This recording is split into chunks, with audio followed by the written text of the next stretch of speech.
what does financial freedom mean to you? What does financial abundance mean to you? And it actually is, we need to take a strategic step of peeling back. Like, what is the amount? About each and every property, whether that needs to sell or not. And the first and the most important question is, how long have you held this property for? Has this property grown in value? If it's not grown in value, is it going to grow in value? What key indicators are going to...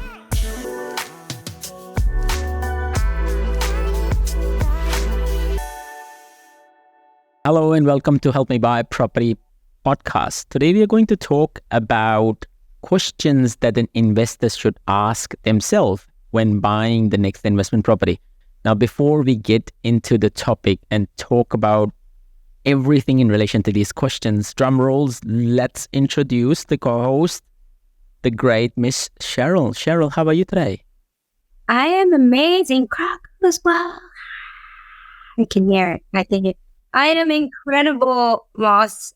I love all these topics that we come up with because they're so relevant. I mean, I got asked this question just over the weekend, and it comes up so often that, you know, people have purchased their first investment property or maybe their second, and they go, how do I get to my next one?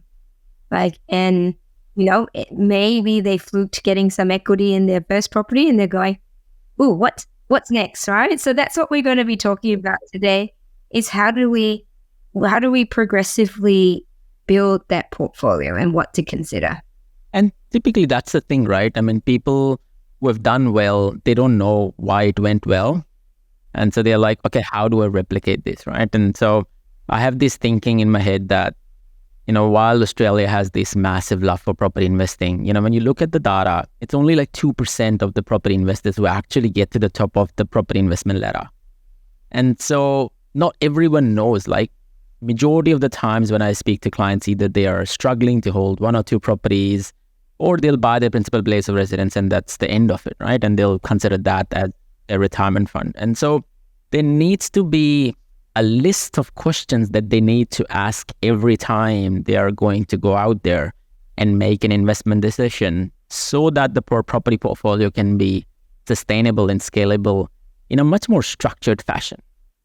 Yeah, I like to premise this as well to go, it's not about the most number of properties you can get, right? And everyone's always like, you know, do I need to get 10 properties or whichever? It's not. And we've talked about different strategies to be able to generate high yielding investments as well. So large number of properties is not always necessarily the best outcome. So, you know, this is to be able to go, yeah, you probably need more than one property if you want to retire off the incomes, right? And make sure you're buying the right type of property. And that's what we're going to get into. Yes. And I think that's a good segue about how many properties, right? And so ultimately the question becomes, you know, do you have a property plan? Or, you know, what I like to call it is, you know, what's your goal seek? You know, what is the goal that you're trying to seek? What is your overall property investment strategy? You know, is it detailed? Is it mapped out? You know, have you done that financial analysis of risk appetite versus cash flow versus net worth? And what are the ultimate goals that you're trying to achieve from a passive income and the net wealth target perspective? It's not just about, you know, buying X number of properties that is going to take you to retirement, right? You know, people have this sort of stereotype and going through their head that, you know, I need 20 properties or 30 properties because that's how, you know, a lot of investment advisors talk. Ultimately, your ambitions are going to indicate what your future financial commitments look like, your tax plan, and bringing all that together through property in a vehicle where you can grow sustainably and scale sustainably, right? Typically, that's what you're looking for. And I just like to add to that, I don't think a lot of people have a clear idea of what they're wanting to create, right? And I'm not even talking about property investment. I'm like, even in their lives, like we're so caught up. I mean, I think a very, very small percentage actually step back, and I'm talking about this quite a lot, step back and assess what am I heading towards? And you know, I ask the question of people often, I'm like, what are you trying to achieve? And they're like, financial freedom. I'm like, well, what does financial freedom mean to you? What does financial abundance mean to you? And it actually is, you know, we need to take a strategic step of peeling back. Like, what is the amount? I think what you're saying, what is the amount that allows you to get to that point, and then reverse engineer what investments, and if it's property, how many of those properties do I need to get? What type of properties? And it's such a facade, right? And I think, I mean, a lot of investment advisors that are out there, they use property plan as a mechanism or a way to lure people into helping them buy properties. But, they don't do an intensive actual financial exercise, right? There is no financial modeling done on people's exercise to understand really what are their present financial commitments, future financial commitments, and what type of properties are going to get them there, right? It's all about, pretty PowerPoints. It's all about, nice PDFs and a good presentation that basically lures them into. But the value is in actually looking at the numbers and letting the numbers dictate and decide your risk appetite, your ambitions, and where you want to get there. And, I've said this numerous number of times that everyone's plan is different. You cannot replicate someone else's plan. And so you need to know what your plan is, how old you are, what your risk appetite is. And that plan is going to evolve as you grow, have kids, get married, get old, right? And where are you starting this property investment journey in your life is quite important. And so it's very important that people take a step away, before even thinking about buying the next property. Yeah, absolutely. And it's easier said than done to be able to say, take a step back and figure out where you want to go. I find most people, if they don't quite have that even sort of financial literacy, and this is not to poo-poo anyone, right? We weren't taught to be financially literate. We weren't taught in school to invest or build businesses or anything else. So there was no real, apart from, doing your multiplication, you're not taught how to be financially independent. So, unless people have taken that step towards that, they don't actually know what they're working towards or what they figure. And so I do feel that in 9 out of 10 times, it is really valuable to have someone who understands that, facilitate that process for you. And even more so when you do find yourself in a relationship, right? And we've talked about this in previous episodes around, what happens at different stages in your life. You'll find that different people obviously are going to have different risk appetites. Then different people are going to have different ideas of what financial independence or financial freedom. You might have someone that says, my kids are going to go to a private school, and the other one goes, no way, they're not going to private school. I want to homeschool them, or whatever that might be, right? And so having a third party who is unbiased and is able to, it's almost like an investment counselor and not an investment strategist, right? Because you've got to balance different opinions and different objectives to be able to come up with something that works for, or, whether it's an individual or a couple with children. Exactly. It's going ultimately, where do you want to work towards? Where are you now? Where do you want to work towards? But you can't come up with a plan or goal seek until you know what that goal is. Definitely.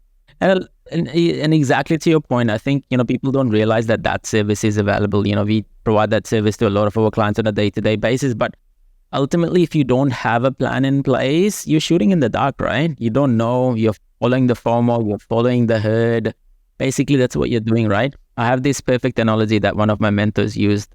And this is like, you're going into a nightclub, which is dark, and you're winking at everyone. And, and you don't know where the girl is, right? Basically, that's exactly what you're doing, right?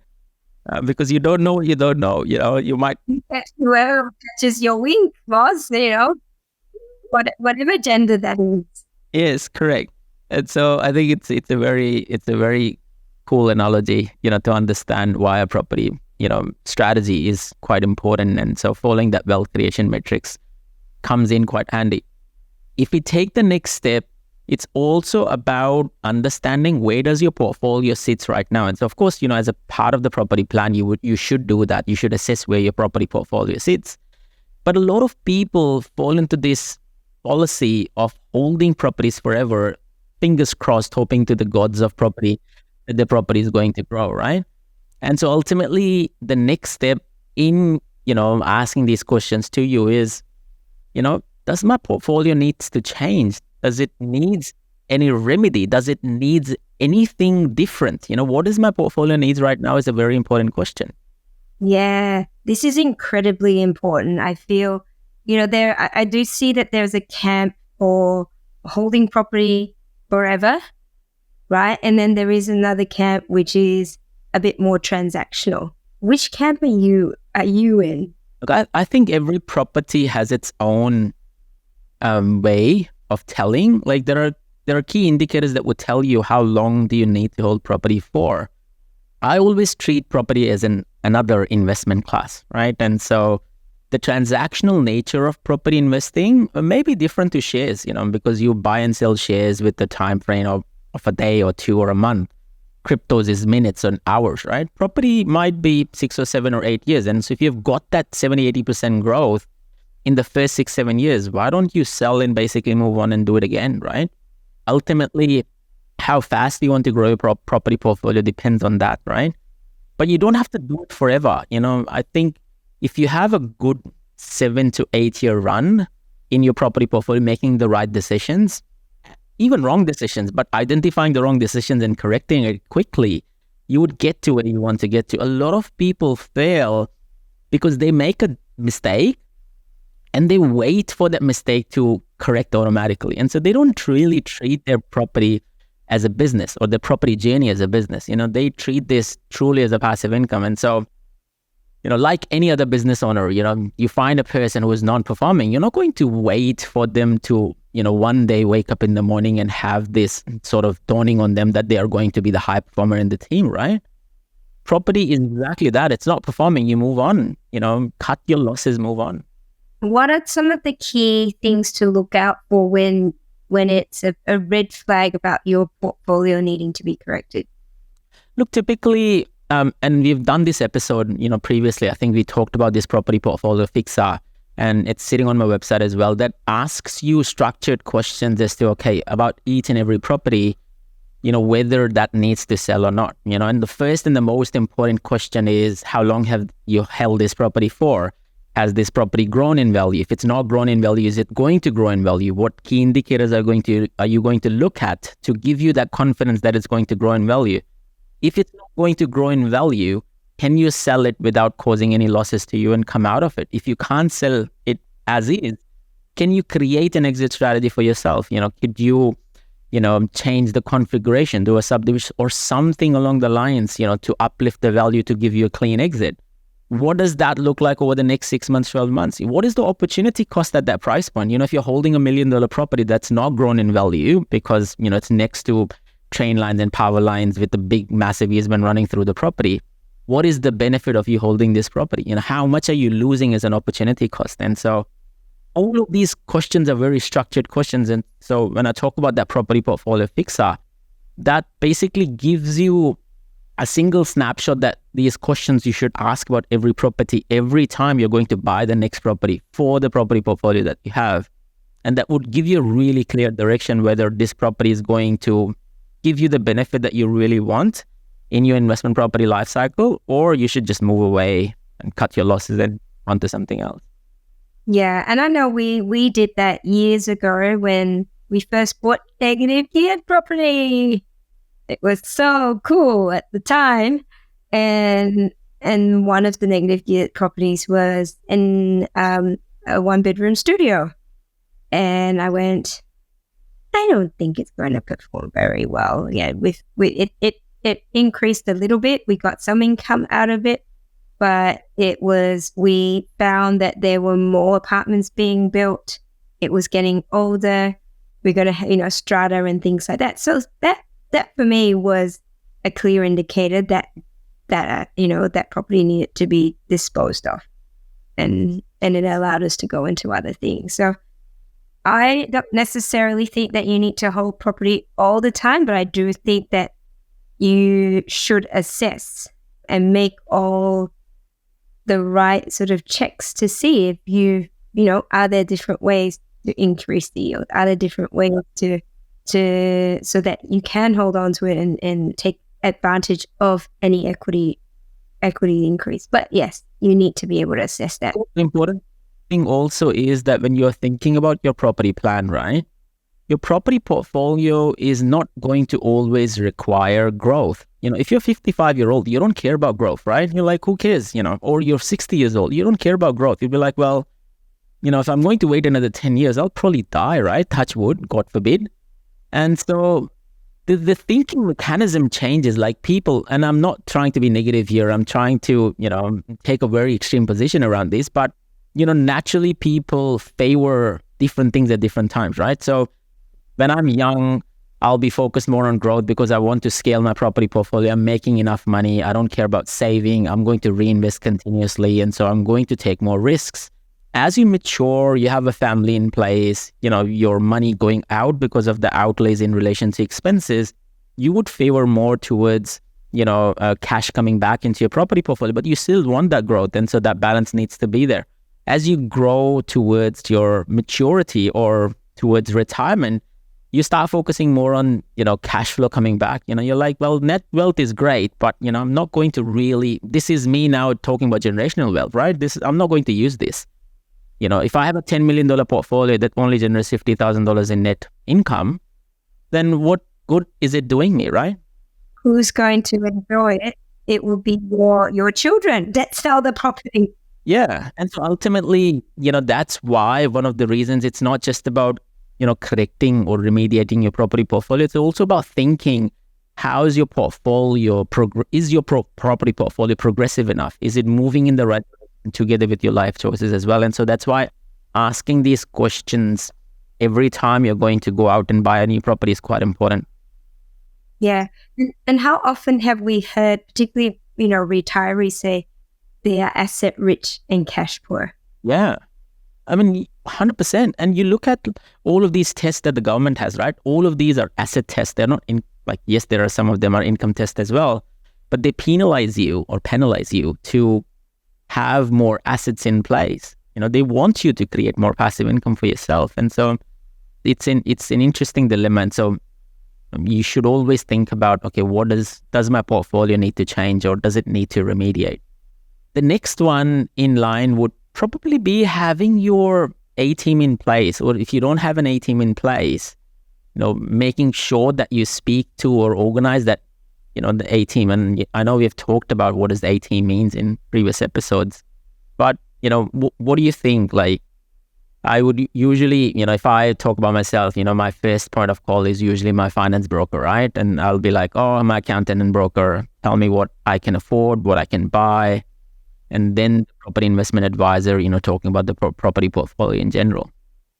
I'd say the first thing is to not necessarily go to your friends and family to begin with, right? And they may be doing well in property, but again, like you said, their strategy might be different to yours. Their personal situation, income situation, their asset situation is going to be different to yours. And so take whatever advice they've given with a grain of salt, but definitely reach out to, and just to be able to educate yourself. I don't think there's anything wrong with education and knowledge, absolutely.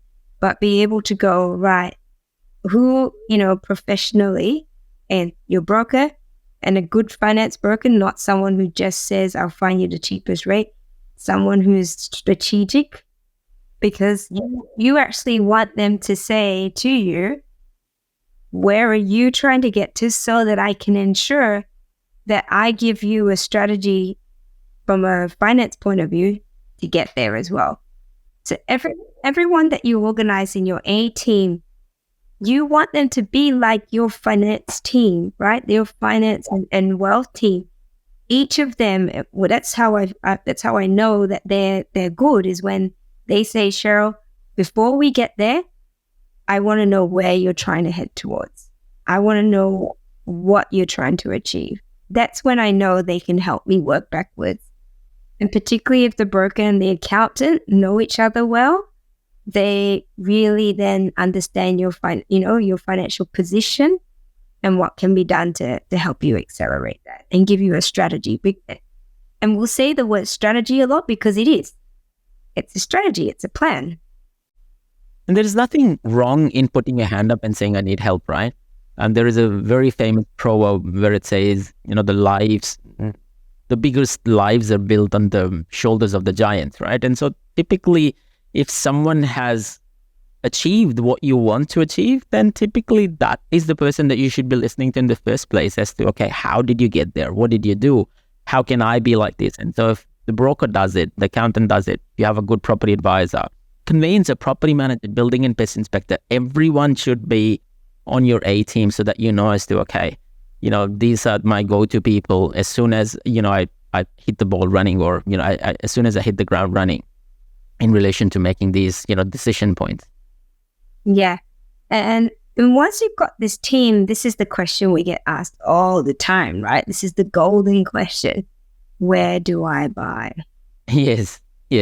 And it's always the location, right? I think it comes down to, okay, where do I start? And, naturally, if you talk about, a lot of mom and dad investors, the first place they start is within the 5-kilometer radius of where they're living, right? Because their natural sense is, oh, I want to go and look and feel and mow the lawns and all of these things. And again, we've done this whole episode around how to do suburb finding, how to do locations, etc. So I'll ask the users to definitely go back and, go through that due diligence checklist around finding the suburb and the right suburb and how does the demand and supply plays its part.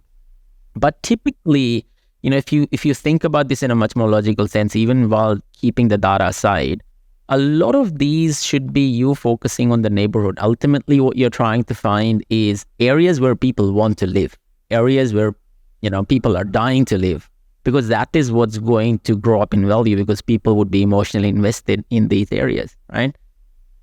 And that's the simplest sort of common knowledge that you would think about when you're selecting the location. Don't listen to everyone is a data expert these days, right? You pick up a rock and everyone is a data expert these days, right? So what kind of rocks are you picking up, Moss? The saying is true. Location, location, location.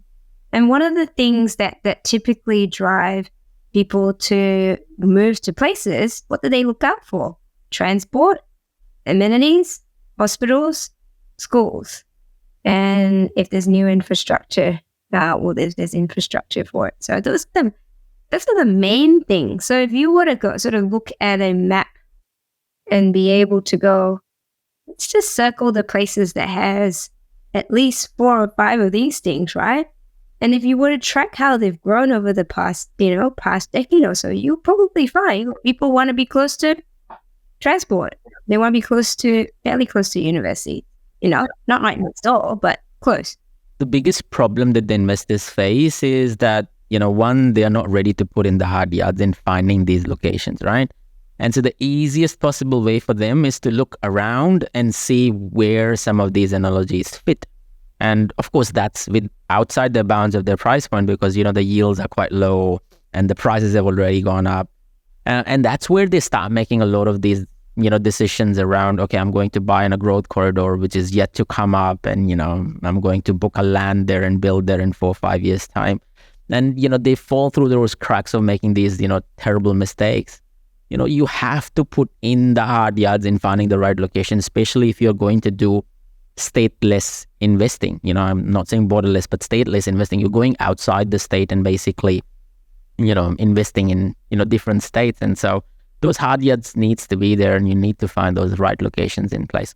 Ultimately, there is a detailed checklist of, what you need to look out for when it comes to location. But you are exactly right. Those are the 5 key areas where you should definitely start when you talk about location.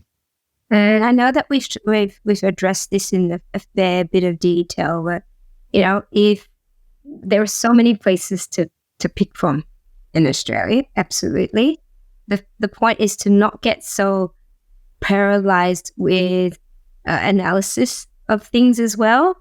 Sometimes it is it is about taking action, but calculated action. If you have your team around you, then again, if you've got the right people who are your brokers, your accountants, your property investment advisors, you've got these right people that you're running through these properties and investments through, and that they're knowledgeable, they'll give you feedback as well. It's when you're doing this by yourself, I think that's when you're going in not only blind, but not really being guided by anyone else. And I feel that's when most of those mistakes get made.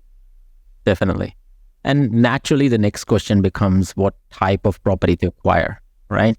There is growth and cash flow, or super cash flow, and growth and properties with development potential or full scale development potentials. Or should I buy something for renovations? Ultimately, there's so many different types of properties. And I'm not even going down the detail of, okay, what type of properties I'm talking about, or what kind of properties I'm talking about, like investment types. Basically, that's what we are focusing on, right? And people fall into this sort of analysis paralysis all the time. And the question here is, what does my property portfolio needs right now in order for me to continue scaling my property portfolio? And that answer would be different for everyone, right? Some people would require growth and cash flow property. Other would require super cash flow, and they would be focusing more on co-living or commercial or in DIS or whatnot, adding that significant cash flow coming back. And then there are others who are trying to create a business out of property. And so they might be looking at ways to tap into, development side of things, or they've already done that and they're moving into full scale development properties. And so there are so many ways to cut this cake that I almost feel that there is a separate episode where we can talk just about, what property should I buy next in my property portfolio that would add so much value to people. Absolutely. And this all will come back down to your strategy as well. Who are drawn to that. What I would say is make sure you are educated on the different types of properties that are available, and that it's not just a single household residence and that vanilla stuff. Because generally, yes, that's what everyone gets drawn to. But is that really the best thing for your long-term strategy and long-term growth? Again, revisit that as well. One of the things I spoke to someone about, and they asked if I was to do it all again, what would I, with the knowledge that I have now? I said, get good work or a business. Like, first thing is to get good serviceability.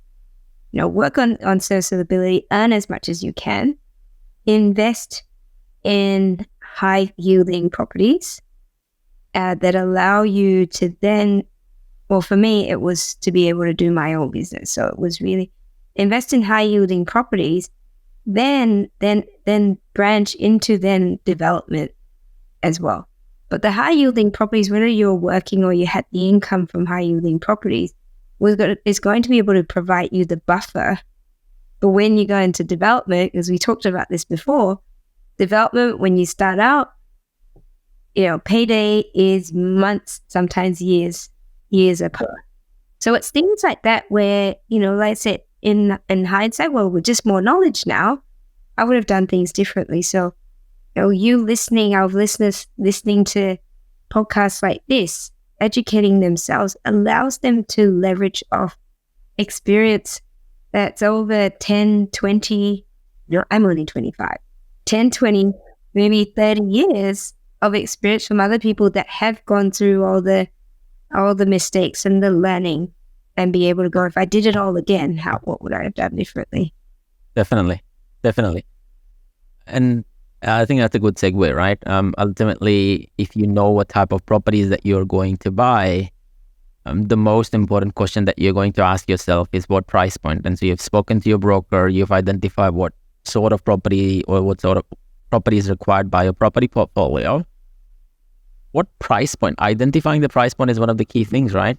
People have serviceabilities of $1 million. That doesn't mean that you should go out and buy $1 million property, right? And so what property is worth buying? Should I buy a cheap property, an expensive property, a blue chip property, or a regional property? I think some of these questions need to be answered up front. And again, it comes back to the strategy, right? As to, okay, what are you trying to achieve? Is it short-term growth? Is it medium to long-term growth? Is it high yield? Is it development potential? Is it mix of all those three things together? These questions would come in time and time again from you to answer some of these things. And I bet you get this question often. Say someone can afford to buy $1 million worth of property. They will say, do I buy one property or do I buy two $500,000 properties? Yeah, it's a very relevant question, right? And there is a few ways to answer this question. Number one is Of course, diversification plays a really big part. And so if you can split that $1 million into two and chase a higher yield, then that makes a lot more sense. The second most important thing when a person asks me this question is, I look at the property portfolio and I ask them, how fast can you save for the next deposit, right? Because ultimately the scalability of your property portfolio basically comes from that next deposit that you would need for your property number 3 and property number 4. On average, a household takes about 2.5 years to save for a deposit. Okay, even husband and wife. Which means that if you want to put your property portfolio in steroids and buy one property a year, you need to focus on short-term growth. And so would $1 million property give you that short-term growth is the question, while it's still being quite significantly negatively geared, right? And so that's the most important thing. And so from my perspective, every time a first-time investor asks me this question, I always say to them, look, your problem right now is short-term growth and yield. Those are the two things that you should be focused on. Don't worry about developments. Don't worry about, I want to be a big developer, because that's far away for you, right? Your focus should be that I want to scale up my property portfolio, create a lot of equity for myself so that I have better moving space, for property number 3 and property number 4. And that's where you would, usually come back and start going for development properties or properties with multiple exit strategies. If you don't catch that short-term growth, your property portfolio basically stagnates. And that's what happens to a lot of people who have 1 or 2 properties, right? Because they buy 2 properties, they don't catch short-term growth, they don't buy anything for 7, 8, 9 years because they don't have that deposit saved at all.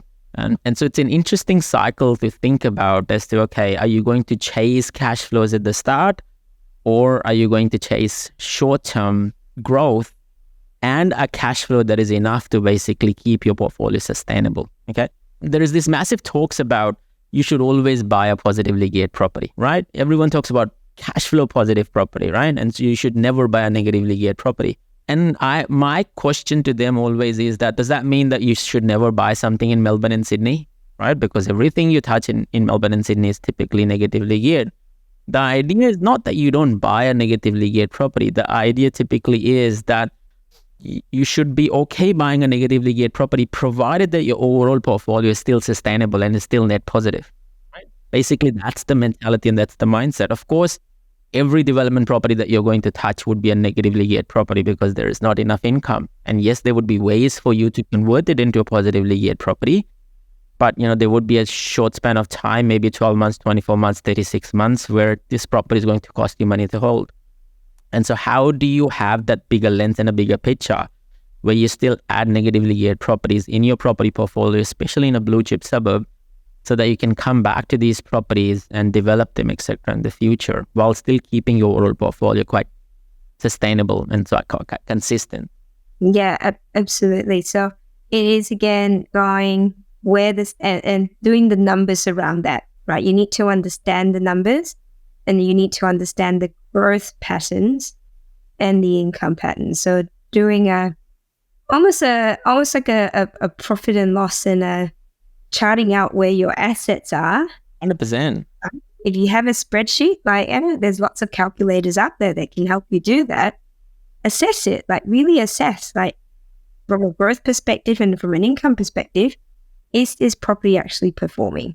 And if you balance out then the rest of your portfolio, so you've got a portfolio of, 10 properties, and you've got one which, negatively geared, but then the growth is fabulous, which allows you to tap into the equity to purchase other properties, then maybe that's okay. Yes. Yeah. And, naturally when you think about people, right, a lot of these decision making happens as a water cooler conversations or barbecue conversations. There is no logical thinking behind this, right? And I think that's the most important thing, that a lot of people either buy because of this fear of missing out, or they don't buy because of the fear of overpaying, right? And so either they are chasing the bottom of the market, or they're buying at the top of the market. People don't think logically that there is markets within markets, and you should buy when you are ready to buy, regardless of what the market is doing or the market is dictating. No matter who tells you over a barbecue conversation they have 10 or 15 properties, you need to do your number crunching yourself and assess your risk mitigation and your risk appetite and your financial circumstances, and assess, whether this is the right time for you to buy and what sort of properties that you should be buying for. So making this decision as emotionless as possible and as logical as possible and as evidence-based as possible is quite the key as well. The part around not being emotionally attached is a really strong one. What have you found in your experience where you've seen investors buy on emotion and not on necessarily being objective or logical? I think typically, look, I mean, if you ask any investor, I've never heard an investor say that I'm going to make an emotional decision, right? You ask them, they would be like, oh, I'm all over the numbers. I love numbers. I'm going to make the most logical decision possible, right? That's where they start, but that's not where they end. And the reason they don't end there is because, one, they have done a lot of paralysis analysis before they're going to buy into this property or before they've decided to buy this property. And so they've waited months and months. And then now either the FOMO is kicked in or a FOP is kicked in, or fear of missing out or fear of overpaying is kicked in. And so typically the frustration causes them to move from logical investing to emotional investing. Basically, that's what kicks in.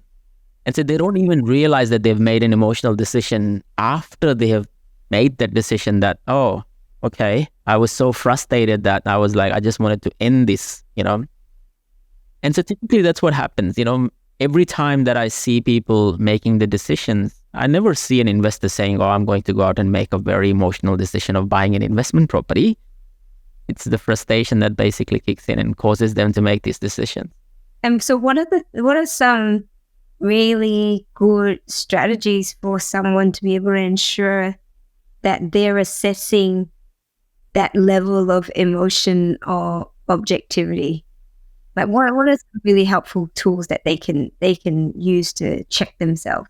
The first and foremost is making sure that they have a budget in place, right? So don't stick to the budget and don't sway away from the budget. Number one. Number two is understand what sort of market that you're operating in. Is it a buyer's or a seller's market?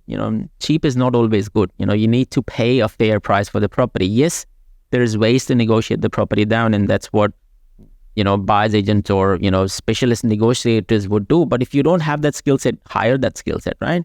But if you have that skill set, don't try to squeeze every dollar out of when you're going into a property acquisition phase. Make sure that you buy in an area where there are 50 people trying to buy in that pocket, right? And so if you buy in that pocket and you are basically sending 49 people frustrated out of that equation, these 49 people would come back into that same suburb and push the price up. And even if each one of them feels frustrated with every equation and pays an extra $1,000, that's the $50,000 that's gone up in the suburb value in the price, right? I always say this to people that I want to buy in an area where is there a lot of competition, because I know that when I'm going to sell, there would be a lot of competition. I want my property where there are 50 people fighting for this property and I am the person buying it at a fair price. I think that's the key thing. That's the key word, at a fair price. Because I know that when I'm going to sell, these 50 people would be here fighting for this property again, and they are going to push the suburb value and the suburb median of this particular price up. So don't go into that mentality of I'm going to buy cheap, because you are going to come out frustrated.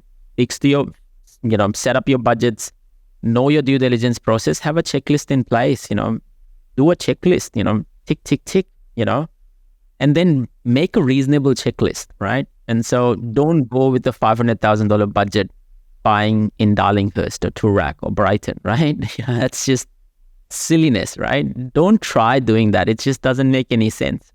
People, and this is funny, right? I've seen people who try that and they think that they've got it, only to realize that they bought at that property that they shouldn't have bought in the first place. Because understand that premium suburbs, no one would sell on the price product, regardless of what the market is, right? And so it's important to understand that, it's all about fair pricing. It's not just about, oh, I'm going to buy a property $100,000 under market price. Yes, it's possible. Yes, it happens. But you are not always going to be that lucky. You don't hit unicorns every time, or... Don't hit unicorns. Don't the unicorns, Moss. We're all animal friendly around here. And last but not the least, right? Have an exit strategy in place. What if your financial circumstances change? What do you plan to do? I was talking to a mortgage broker today, And they made a really important point. There was a husband and wife where the wife was planning to go on a mat leave, and all they were focused on was, we want to buy an investment property so that, when she goes on mat leave, the serviceability disappears. And so we have bought something in place. And the only question the mortgage broker asks is, yes, your serviceability would disappear, but so would your income. You do realize that. So you wouldn't be making the same amount of money. So you do realize that, your saving levels are not that great. You would be in some sort of financial mess if you think about this. It's simple questions that matters the most sometimes, right? Yes. Yeah. But I guess did they sort of think that it's an investment property, it will pay off most of the interest anyhow? Was that the logic around that? Yes, but I think people don't think about buffers, right? When I do property strategies for people have zero buffers in their life. They live paycheck to paycheck. I'm just surprised as to, people making decent money live paycheck to paycheck. They don't understand, that they need to have a buffer in place to ride the waves for property investing. You can't just live with a $0 mindset. I have $10,000 in my bank account. It should see me through a month. Everyone should have an X month of buffer in their portfolio. Look, my buffer is super high. I say to my wife all the time, my buffer is almost close to about 9 to 10 months of my income, right? And the reason it's high is because I am a risk taker. I take too much risk, right? And so I need that buffer to be there so that it allows me to keep taking these risks in property development space. And so I keep that buffer aside. I never change that buffer. And for people who, everyone's buffer would be different. For some people, it might be 50,000 or 40,000, depending on how much risk are you taking in your life. And so naturally, people are so focused on buying properties that they don't think about, these financial implications in their own personal life, right? So that's really good point in terms of a buffer. One exit strategy, but what is a buffer? Like, most of us wouldn't even think to have a buffer, which you are, in business, you're told to have at least 3 to 6 months worth of a buffer in your savings account to ensure that. We should be doing a similar thing for ourselves. Yeah. And look, anything can happen, right? From my perspective, I always think that, God forbid, if I get hit by a bus tomorrow, what would my family do? Yes, the insurance would kick in, but insurance doesn't kick in next day. It would take months and months of, for them to basically come back. And so I have all of this debt. And, by the time my funeral happens, my wife would probably be cursing this idiot who died and left all of this debt. If you didn't die, I would have killed you anyhow. So, you need to think, as I said, it's the simplest things that would answer and provide you a lot more confidence in making these decisions, a lot easier decision making. We go through that thinking process in a structured fashion. Any parting words, Cheryl? No, I think the main thing is that this topic is incredibly relevant in our current market. I feel that a lot of people did quite well, fluked in a way. They were very lucky that the property market in Australia pretty much saved us all from financial doom. And so they've got a bit of equity and they've probably purchased a property on hot, or they're looking to purchase their next property. So all these questions and the things that we've spoken about are incredibly relevant. And we want our listeners to be informed, make the right decisions, and make them with people as well. I said, don't be afraid to have experts surrounding you. It doesn't mean you're a dummy, right? I often say I'd rather be the dumbest person in the room or surround myself with incredibly smart people. I don't want to be the smartest person in the room. Often I'm not anyhow. So because it means that you're surrounded by people who can help you in your decision making. So I hope that it's been valuable and that there are actionable steps that our listeners can take to make those decisions around their next properties. I'd love to hear which of these takeaways that you've implemented and that and what you've done out of that. Definitely, 100%. And as I said at the start of the episode, if you're looking for any tools in relation to the wealth creation metrics, the strategy tools, the portfolio fixes, anything in relation to helping you make an evidence-based, emotionless decision, please reach out to me or Cheryl, and we can definitely guide you in the right direction. Thank you for listening to us. Take care, stay safe, keep smiling. This is Sheldon checking out. Adios. Bye.